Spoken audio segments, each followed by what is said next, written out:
अभय चौटाला ने भी विधानसभा में आरोप लगाए हैं कि गठबंधन सरकार में बैठे जो मंत्री हैं या उप मुख्यमंत्री हैं तमाम लोग भ्रष्टाचार कर रहे हैं और जांच नहीं होने दे रहे मामले की किसी की। अभय सिंह चौटाला जी के सेशन का पहला, जब इस विधानसभा का पहला सेशन था, उसमें एक बयान था, वो सुन लेना।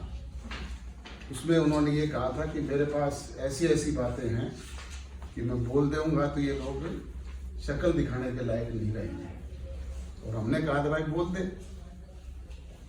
हाउस में बोल दे, मीडिया के सामने आके बोल दे। कहीं 4.5 साल तो गुजर गए, अब तक तो कोई बात हो नहीं पाई। और आपके सामने कभी कुछ बताया हो तो बताओ, आप भी मीडिया के लोग। तो डॉक्टर साहब, लोकसभा के चुनाव हैं, करीब 90 दिन का समय शेष रह गया। जननायक जनता पार्टी की क्या कुछ तैयारियां हैं? 10 की 10 सीटों पे तैयारी कर रही है, जिस तरह से लोकसभा की रैलियां जो है वो कर रही हैं। हम एनडीए के पार्ट हैं, मिलकर के चुनाव लड़ेंगे और निरंतर हमारा जनसंपर्क अभियान मिशन 2024 जो है वो जारी है। 5 संसदीय क्षेत्रों में अब तक हम रैलियां कर चुके हैं और 24 तारीख को करनाल में होने जा रहा है। ये सिलसिला लोकसभा के चुनाव तक जारी रहेगा। सर, राजस्थान इलेक्शन के अंदर भी एनडीए के पार्ट थे, लेकिन वहां पर आप अलग चुनाव लड़े थे, एनडीए के पार्ट नहीं थे। चुनाव तो हम यहाँ पे भी अलग अलग लड़े थे, हरियाणा प्रदेश में भी अलग अलग लड़े थे, उसके बाद शामिल हुए और उसके बाद ही हमें एनडीए में शामिल किया गया। सर, 1-2 दिन से लगातार एक बात आ रही है कि अफसरशाही बहुत ज्यादा हैवी है हरियाणा सरकार के अंदर। पिछले दिनों ज्ञानचंद गुप्ता जी को एक शिकायत भी दी गई थी। अंबाला के डीसी और चौधरी रणजीत सिंह ने शिकायत दी है कि सिरसा के डीसी का रवैया भी सही नहीं है। उसके बाद तलब किया गया है, उनको बुलाया गया है। सरकार अपने लेवल पे फैसला लेगी। अफसरशाही हावी है फिर सरकार के अंदर, आपको लगता है? मैं तो नहीं कहता, और डिप्टी कमिश्नर सिरसा के लिए तो कतई नहीं कह सकता। वो तो रात दिन काम करने वाला है। आधी रात भी फोन करो तो टेलीफोन पे रिप्लाई होता है, काम करके बताने का काम भी करता है। डॉक्टर साहब, कांग्रेस की तरफ से एक अभियान शुरू किया गया है क्राउड फंडिंग का। उनका कहना है कि बॉन्ड के जरिए 95% पैसा जो है बीजेपी को जाता है, और उन्होंने एक अभियान शुरू किया है लोगों से मदद के लिए। कैसे इंटरनल मैटर है, क्या करें, लोग स्वेच्छा से जो उनको दे नहीं देते। 24 तारीख को जन करोच रैली भी है किसानों से रैली जी। उनका कहना है कि 750 के करीब किसान जो है वहाँ आंदोलन में जुड़े थे, लेकिन उनके तो कोई उनको मुआवजा नहीं दिएगा। जो वादे किए गए थे वो पूरे नहीं हुए। फाइनली किए गए पूरे तो उन किसान संगठनों ने जिन्होंने तय किया था वो करें इस बात को। कांग्रेस तो उस वक्त ना मध्यस्थ थी और ना ये बीच में थे कहीं। कृषि बिलों के बाद central government MSP guarantee ground नहीं लेके आ रही, तो पंजाब सरकार ने कहा कि अगर सेंटर नहीं लेके आएगी तो हम स्टेट लेवल पे ले आएंगे। तो आप इस चीज के पक्षधर हैं भी, अगर सेंटर नहीं लाती तो हरियाणा गवर्नमेंट भी अपने लेवल पे। प्रदेश तो पहले ही 15 फसलों पर एमएसपी प्राइस देने का काम कर रहा है और हम तो इस बात के सदैव पक्षधर रहे हैं।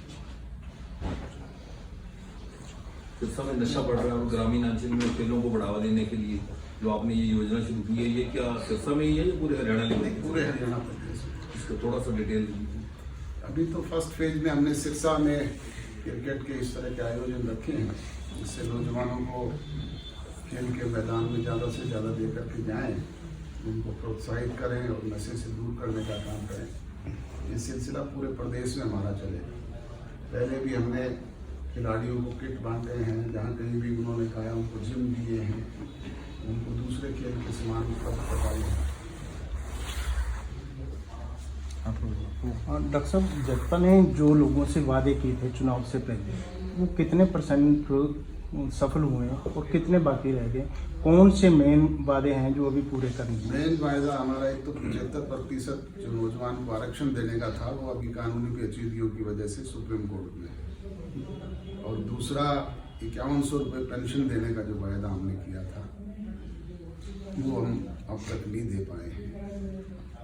अदरवाइज हमने जो भी बातें कही थी वो पूरी की। किसानों का भी था उनका। किसानों को कोई हरियाणा प्रदेश में दिक्कत आई हो तो आप बताओ, समय पे उनका भुगतान हुआ है, फसल का दाना खरीदा है, MSP प्राइस सबसे ज़्यादा हरियाणा प्रदेश में मिलती है।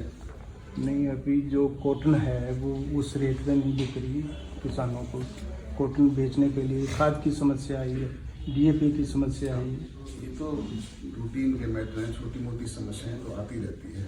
तो सरकार ने हर संभव प्रयास किया है कि उन्हें दूर किया जाए।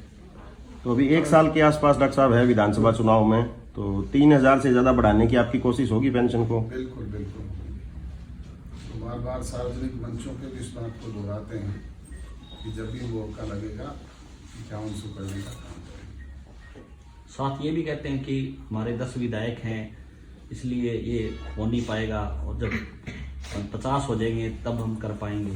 हमने 10 विधायकों की बदौलत सरकार में भागीदारी करके बहुत सारी बातें जो हमने की थी उनको पूरा करवाया है, और ये भी करवाएंगे।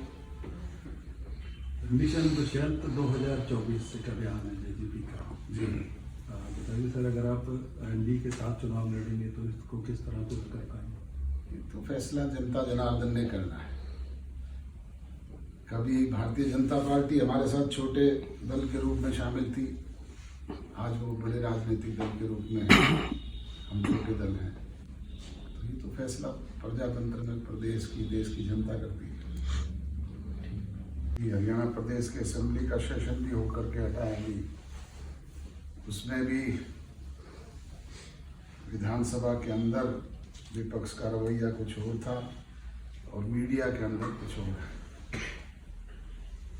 गीता भुक्कल जी और दुष्यंत के इशू को लेकर के पहले जो मांग की गई कि सिटिंग जज से जांच करवाई जाए, जब सरकार ने उसकी सहमति दे दी तो अपोजिशन लीडर ने वहाँ पे रिक्वेस्ट करके और ये कहा कि नहीं, विधानसभा की कमेटी ही इसकी जांच करे।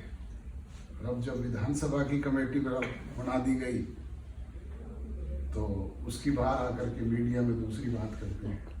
ये उन्हीं की सहमति से बनी, बाकायदा स्पीकर के चैम्बर में बैठ करके 5 सदस्यीय लोगों ने निर्णय किया था और वो कमेटी गठित की।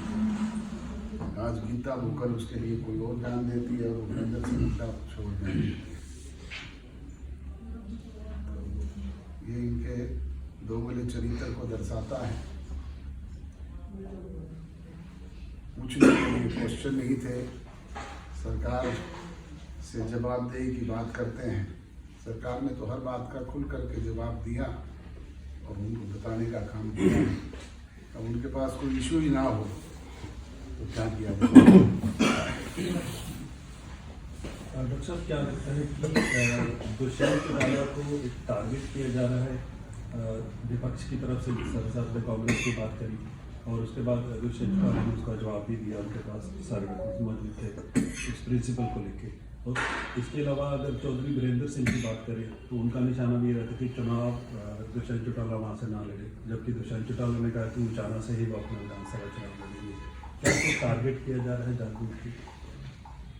टारगेट तो उसी को किया जाता है जिसके घर में कुछ 4 दाने हों, और उस बात का उसने एक का हाउस के अंदर भी हाउस के बाहर भी जवाब दिया है, तो इस बात को खोल करके बताया है।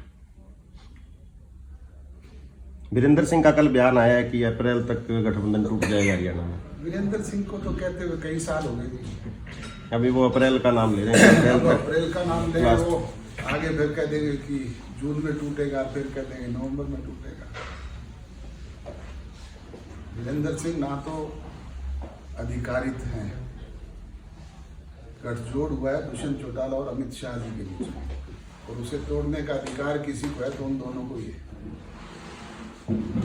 वीरेंद्र सिंह किस हैसियत से कहते हैं, उनकी पोजीशन क्या है पार्टी में, पहले वो तो साबित करेंगे। एक प्राइमरी मेंबर है, प्राइमरी मेंबर के कहने पे पार्टी को निर्णय लिया करती है क्या? वो कहते हैं गठबंधन नहीं टूटा तो मैं पार्टी छोड़ दूंगा। छोड़ दें, रोकता कौन है?